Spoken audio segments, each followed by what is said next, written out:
아름다운 그 교훈을 또 목화 시를 통해서 제공해 주신 우리 최은영 집사님께 감사를 드립니다. 또 우리 어린 아이들이 이 좋은 교훈을 통해서 예수님을 더 깊이 알아가는 그런 경험들의 시간이 될 수 있게 되기를 간절히 바랍니다. 오늘 말씀의 제목은 고향으로 가는 길입니다. 여러분, 바야흐로 추석이 다가왔습니다. 여러분, 작년 추석에 이런 거 보셨습니까? 마을마다 걸린 현수막이 이렇게 걸려 있었습니다. 불효자는 옵니다가 아니고 옵니다 였습니다. 코로나 때문에 정부에서 가급적이면 고향의 친지들을 방문하지 못하도록 그렇게 권하면서 이런 현수막들이 마을마다 많이 걸려 있었습니다. 근데 올해는 작년과는 조금 상황이 달라졌습니다. 많은 분들이 이제 백신도 맞고 이제 고향으로 가는 것을 정부도 그렇게 크게 막지 않는 그런 형편이 되었습니다. 고향으로 가는 길은 정말 힘든 길이에요. 쉬운 길이 아닙니다. 그렇죠? 특별히 저 수도권에 있는 분들이 지방으로 내려가는 길에 도로는 막히고 또 휴게소는 사람들이 얼마나 많은지. 그러나 그렇게 많은 시간이 걸리고 힘든 여정이지만 왜 사람들이 고향으로 찾아갈까요?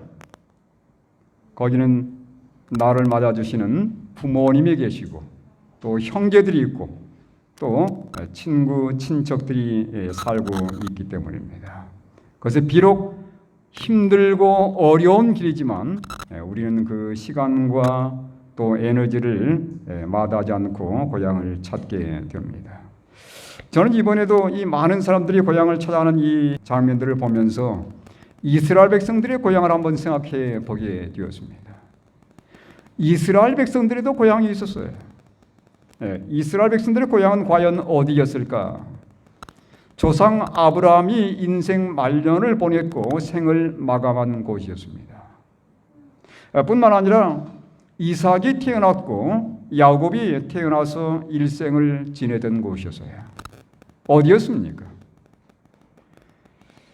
여러분, 이스라엘 백성들이 출애굽한 후에 가고자 했던 최종 목적지였습니다. 그곳이 어디였죠? 바로 그들이 가고자 원했던 젖과 꿀이 흐르는 땅, 가나안 땅이었어요. 이 땅에 가기 위해서 그들이 40년간의 긴 세월을 들여야 됐었습니다. 자, 그런데 어떻게 아브라함이 가나안 땅에 거주하게 되었을까요? 원래 아브라함이 살던 곳은 가나안 땅이 아니었습니다. 어디였습니까? 우르라고 하는 지역이었어요. 여러분, 그림에 보는 것처럼 우르는 상당히 발달된 그런 도시였습니다. 번화한 도시였어요. 이 우르에 사는 사람들의 대부분의 집들은 2층 집이었다는 겁니다. 혹시 여러분 가운데 2층 집을 소유하신 분이 계십니까? 이 아브라함은 벌써 몇천 년 전에 2층 집에 살았던 사람이에요. 뿐만 아니라 우르의 부자들은 14개의 방을 갖춘 2층 집에 거주했다고 고고학적으로 그렇게 말하고 있습니다. 뿐만 아니라 중앙 마당 주변으로 아래층의 집들이 방들이 다 배치되어 있어서 어떤 방들은 종들이 사용할 만큼 그렇게 부유한 마을이었다는 것입니다. 그 다음에 화장실은 수세식이었습니다. 그 옛날 시절에 그들이 수세식 화장실을 사용했다는 것이에요. 뿐만 아니라 이 화려한 문명의 도시에 그들이 섬기는 신이 있었습니다. 그 신의 이름이 난나라고 하는 신인데 바로 월신 숭배를 그들이 주로 일삼았다는 것이죠. 여러분, 그 그림을 보시면 도시 중앙에 탑이 하나 있어요. 그 탑을 뭐라 부르냐면 지구랏이라고 부릅니다. 이 지구랏 꼭대기에 월신을 숭배하기 위한 성전이 있었습니다.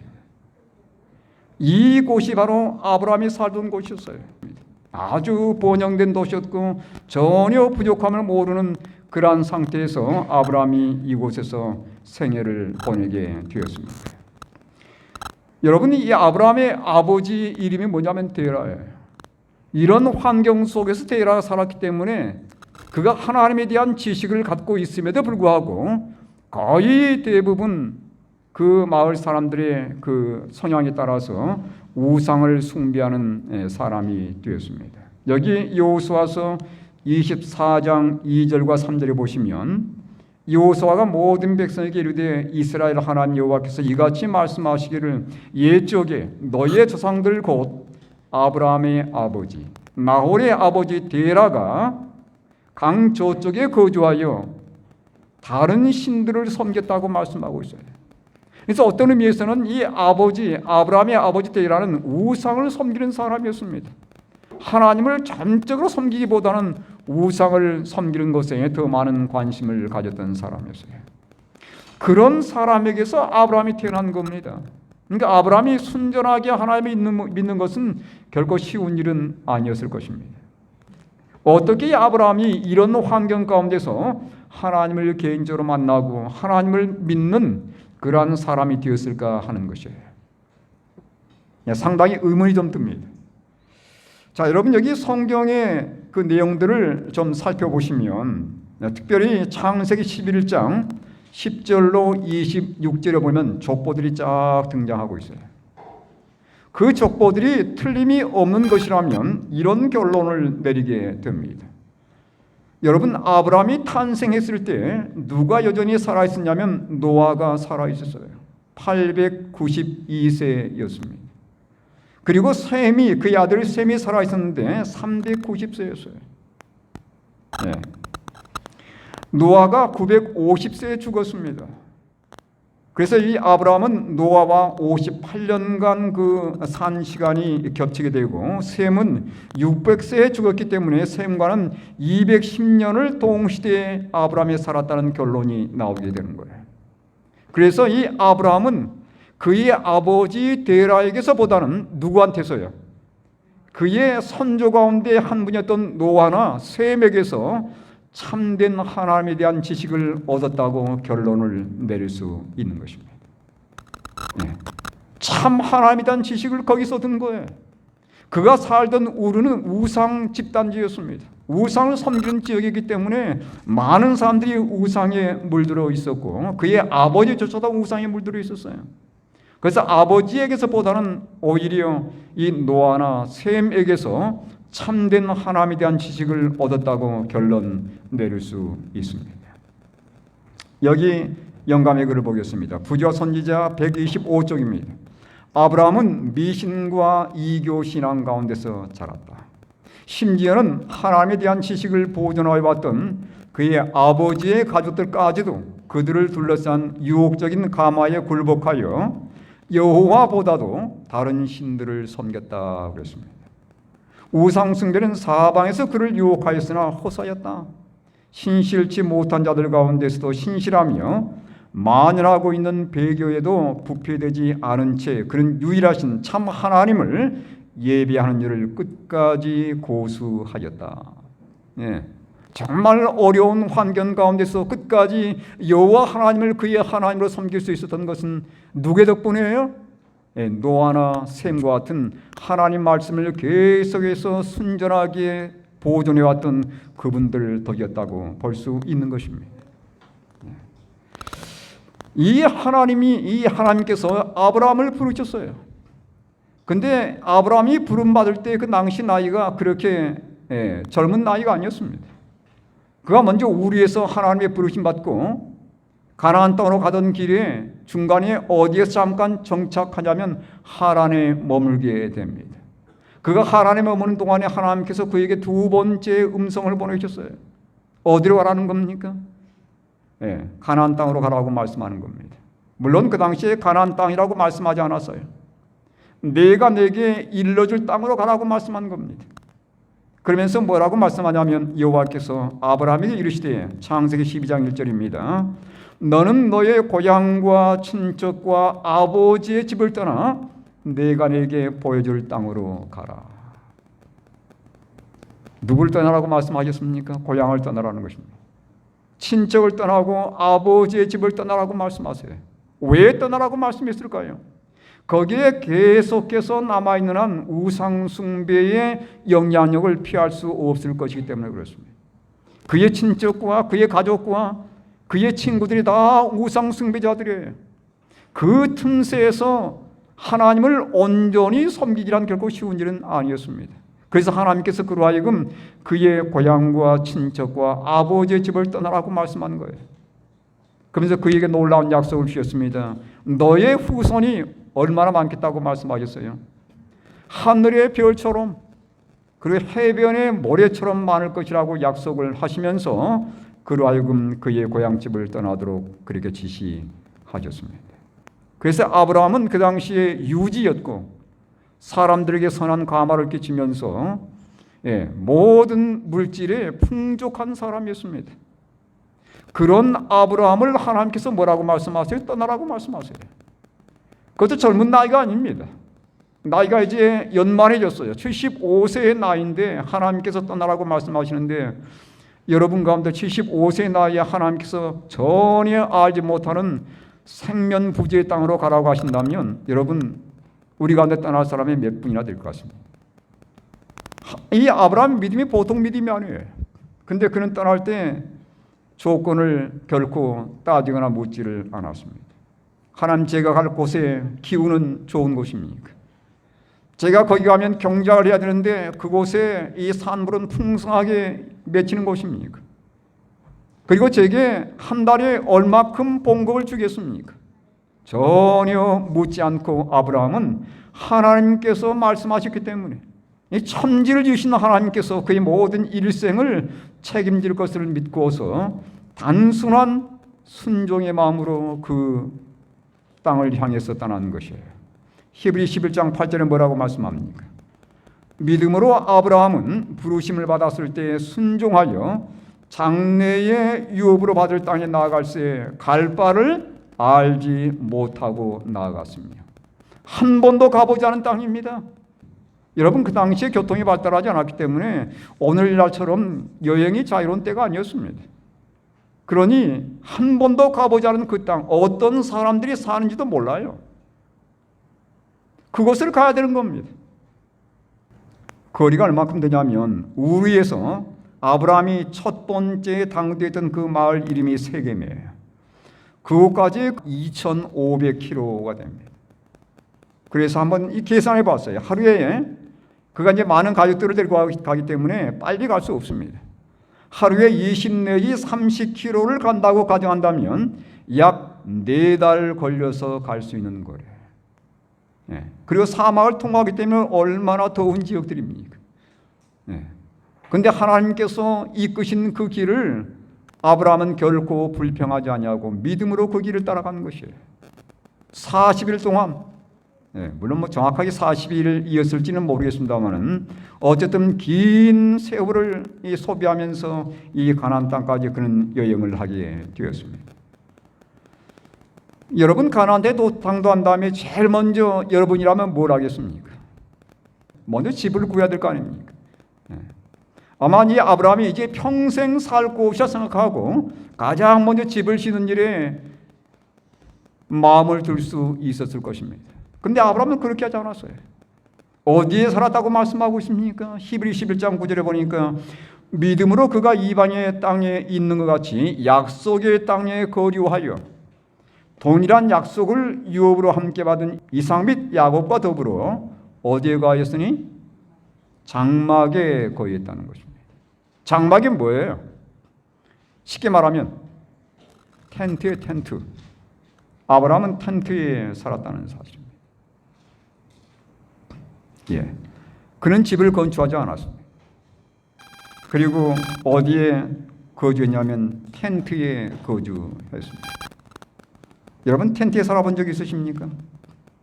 이런 텐트예요. 물론 오늘날이 말하는 신식 텐트와는 조금 차이가 있긴 합니다만은 이런 텐트였습니다. 텐트에 살면 문제점이 뭘까요?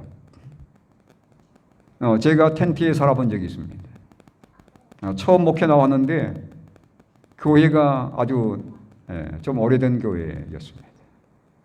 교회 사택이 바로 교회 건물 옆에 붙어 있었어요. 그런데 오래된 건물이기 때문에 이 중천장이 그 안에 아무것도 들어있지 않습니다. 그냥 천장 밑에다가 그냥 바로 이 베니다판을 얹어가지고 천장을 만든 그런 집이었어요. 이게 여름에는 얼마나 더운지 모르겠습니다. 그 제가 전에 있던 목사님께 전화를 했어요. 목사님, 이 뜨거운 여름을 어떻게 보냈습니까? 했더니 자기도 너무 더워가지고 텐트를 구입했다는 겁니다. 교회 마당에다 텐트를 치고 살았다는 거예요, 여름에는. 그래서 저도 이제 너무 더워서 견디질 못해가지고 텐트를 하나 구입했습니다. 그리고 교회 마당에다 텐트를 쳤어요. 화요일 저녁, 금요일 저녁 교인들이 다 떠난 다음에 텐트를 치는 겁니다. 텐트에 자니까 얼마나 시원한지, 정말 이 호텔에 거하는 그런 기분이었어요. 근데 여러분, 텐트는 문제가 있습니다. 언제 텐트가 문제가 있냐면 비바람이 치면 문제가 생겨요. 그냥 흔들리면서 비가 들치면 이게 아주 감당할 수가 없는 거예요. 바람이 불면 도저히 그 안에 거할 수 없는 겁니다. 왜 텐트가 흔들리냐면 텐트는 기초가 없어요. 그렇죠? 텐트는 아무리 좋은 텐트지만 기초가 없습니다. 바람 불면 날아가게 돼 있는 거예요. 아브라함도 그런 경험을 꽤 많이 했을 것입니다. 그런데 왜 굳이 그런 텐트에 살기로 결심했을까요? 이것 때문에 그렇습니다. 첫 번째는 세상에 뿌리를 내리지 않기로 결심했기 때문입니다. 이 세상에 기초를 내리지 않기로 결심한 거예요. 왜냐하면 하나님이 부르시면 언제라도 짐을 챙겨서 다른 곳으로 쉽게 이동할 수 있게 하기 위함이었습니다. 그래서 하나님께 동으로 가라시면 금방 짐을 챙겨서 동으로 갈 수 있는 거예요. 하나님이 서쪽으로 가라시면 금방 짐을 챙겨가지고 서쪽으로 갈 수 있는 겁니다. 그래서 하나님께서 언제라도 부르시면 떠날 채비를 하기 위해서 이 세상에 뿌리를 내리지 않고자 아브라함은 굳이 텐트에 머무르기로 결심한 거예요. 뿐만 아니라 아브라함에게는 참으로 놀라운 경험이 있었습니다. 롯의 아내가 뭐가 됐습니까? 소금 기둥이 되어버렸습니다. 왜 소금 기둥이 되어버렸습니까? 소돔을 빠져나오다가 누가 지금 억지로 끌어내고 있냐면 천사들이 이 롯과 그의 아내와 두 딸을 끄집어내는 거예요. 롯과 그의 아내가 가기를 아주 망설이자 천사들이 강압적으로 그를 끄집어냅니다. 왜냐하면 소돔 성이 지금 멸망할 것이기 때문에. 근데 가는 도중에 뭐 하지 말라고 부탁을 했습니까? 뒤를 돌아보지 말라고 말씀했지만 이 여인이 순간적으로 뒤를 돌아보게 됐어요. 하늘에서 뭐가 쏟아질 때, 불이 쏟아질 때 이 여인이 뒤를 돌아보았습니다. 왜 뒤를 돌아보았을까요? 소돔에 남겨진 재물 때문에 그렇습니다. 이 롯의 아내는 너무도 깊이 세상의 뿌리를 받고 살았던 거예요. 세상의 물질에 너무도 관심이 많았습니다. 그래서 이 아브라함을 따라서 그들이 소돔 성까지 들어가게 됐고 거기에서 이 세상의 모든 즐거움을 누리며 살다가 너무 깊이 뿌리를 내린 거예요. 결국은 소돔을 빠져나오기로 했지만 그 미련을 버리지 못해서 뒤를 돌아본 결과 소금 기둥이 되고 말았습니다. 이런 모든 교훈들이 아브라함을 하여금 세상의 어느 한 곳에 정착하지 아니하고 계속해서 하나님께서 부르신 곳마다 찾아다니면서 기초가 없는 텐트에 살기로 결심하게 된 계기가 된 것입니다. 두 번째는요, 가야 할 하늘 본향이 있음을 믿었기 때문에 그렇습니다. 아브라함은 그의 신앙이 분명했어요. 하나님께서 그에게 이 가나안 땅을 줄 것이지만 이 가나안 땅이 영원한 하늘은 아니라는 것을 그는 분명히 알고 있었습니다. 이 가나안 땅이 젖과 꿀이 흐르는 땅일지라도 이곳에 죽음이 있고 이곳에 고통이 있어요. 거기에 재난이 있는 것입니다. 그러나 하나님께서 그에게 줄 하늘나라는 결코 그런 그림자가 없는 곳이에요. 그래서 그가 영원한 하늘을 향해 가는 백성임을 다시 한번 마음속에 상기하기 위해서 매 순간 그는 텐트에 가면서 하늘집을 그리는 경험을 하게 되었습니다. 여러분, 성경이 이렇게 말씀하고 있습니다. 히브리 11장 13절에 보니까 이 사람들은 다 믿음을 따라 죽었으며 또 땅에서는 외국인과 나그네임을 증언하였으니 그랬어요. 나그네라는 것입니다. 여러분들이 이 세상에 나그네로 살고 있는 거예요. 어느 한 사람도 이 세상에 영원히 정착하도록 그렇게 허락된 사람은 없습니다. 우린 다 떠나야 되는 것입니다. 이 세상이 너무도 낡아지고 가고 있어요. 여러 가지 재난 때문에, 여러 가지 기후 이유기 때문에 이 세상은 낡아지고 가고 있고 우린 이 세상에 영원히 살지 않게 될 것입니다. 우리는 언젠가는 떠나야 되는 것입니다. 나그네 그리고 외국인입니다. 혹시 여러분 필리핀에 여행해 보시다가 필리핀 좋은 곳에 집을 짓고 살기로 결심해 보신 적이 있습니까? 우리가 예를 들어서 한 일주일 동안 필리핀 여행 갔다고 생각했을 때 그것이 아무리 좋을지라도 우리는 가야 할 집이 있어요. 우리는 그곳에 집을 짓기로 살기로 결심하지 않습니다. 그냥 가서 좋구나 이렇게 구경하고 돌아올 뿐이에요. 왜냐하면 나그네이기 때문에 그렇습니다. 우리가 가야 할 집이 있기 때문에 그곳에 집을 짓지 않는 것이에요. 아브라함은 그러한 믿음을 갖고 살았습니다. 나그네란 사실을 기억하고 그가 가야 할 영원한 하늘이 있다는 것을 그는 매 순간 마음속에 되새기면서 그 하늘에 가기 위해서 이 세상에 결코 뿌리를 내리지 않기로 결심하는 의미에서 텐트에 살았다는 사실입니다. 그에게도 고향은 있었어요. 그가 원했다면 얼마든지 그 고향에 돌아갈 수 있었습니다. 히브리 11장 15절과 16절에 이렇게 말씀합니다. 그들이 나온 바 본향을 생각하였더라면 돌아갈 기회가 있었으려니와. 원했다면 얼마든지 갈 수 있었습니다. 때로 텐트가 흔들리고 비바람이 흔들릴 때 옛날 집이 그리웠을 겁니다. 그런데 그는 결코 돌아가질 않았어요. 기회가 있었음에도 불구하고. 왜냐하면 그에게는 더 나은 본향이 있었기 때문입니다. 그들이 이제는 더 나은 본향을 사모하니 곧 하늘에 있는 것이라. 이러므로 하나님이 그들의 하나님이라 일컬음 받으심을 부끄러워하지 아니하시고 그들을 위하여 한 성을 예비하셨느니라. 우리가 가야 할 영원한 하늘이 있습니다. 그 하늘 본향, 우리 모두 지금 향해서 가고 있는 그 집이에요.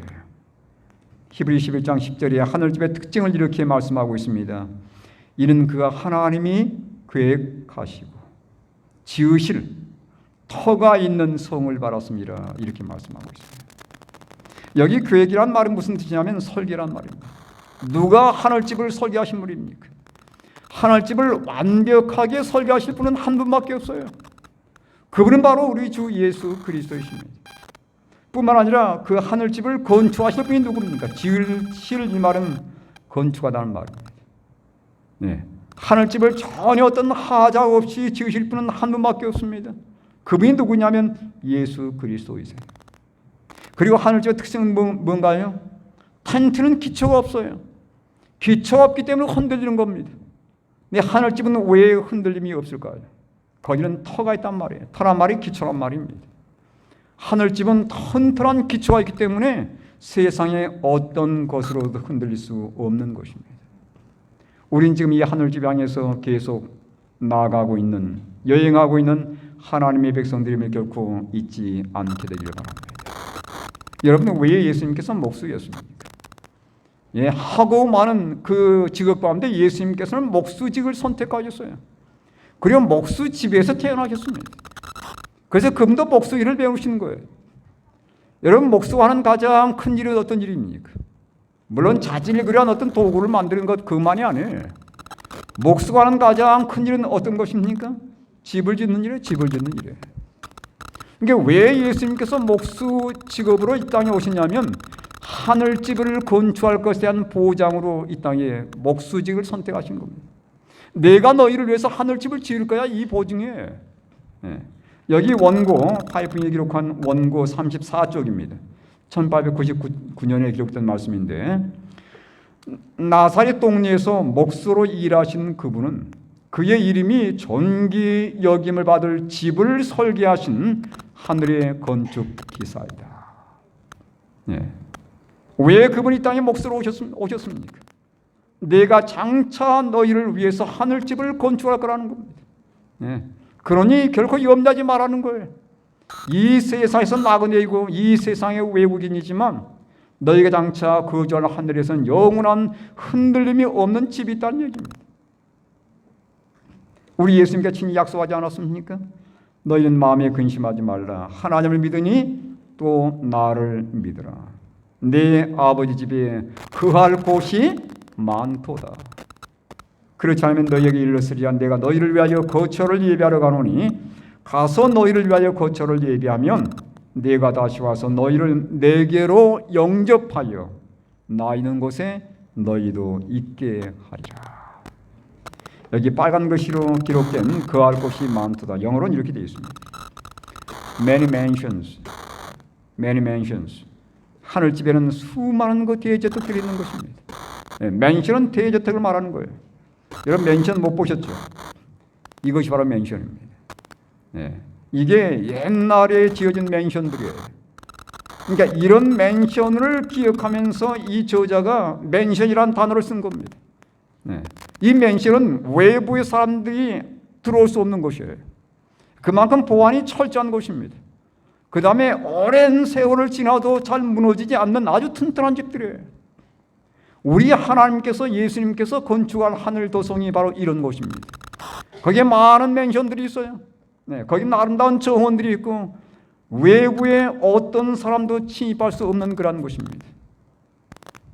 이 세상의 맨션도 물론 시간이 지나면 낡아지고 결국은 고쳐야 할 것이지만 하늘 맨션은 결코 그렇지 않습니다. 목수이신 예수님께서 건축하실 그 하늘집, 그분이 설계하시고 그분이 건축하실 그 하늘집은 영원한 세월 동안에 우리를 편하게 쉬게 해줄 그러한 집이 될 것입니다. 여러분들 그 집에 가야 되지 않겠습니까? 세상 집은 시간이 지나면 낡아지고 또 재난에 의해서 무너지기도 하고 여러 가지 많은 애로사항들이 있지만 하늘집은 결코 그럴 염려가 전혀 없는 곳입니다. 이 하늘집 바로 우리가 가야 할 본향이에요. 여러분 추석 명절입니다. 많은 사람들이 고향으로 향해 가고 있습니다. 그 고향을 향해 가는 사람들을 생각하면서 우리 그리스도인들은 그리고 나는 지금 어디로 가고 있는지를 한번 생각해 보시기 바랍니다.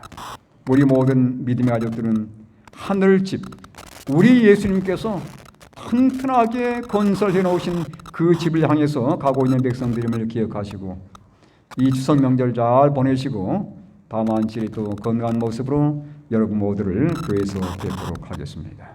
하나님의 축복이 우리 모두 함께 하시기를 간절히 바랍니다.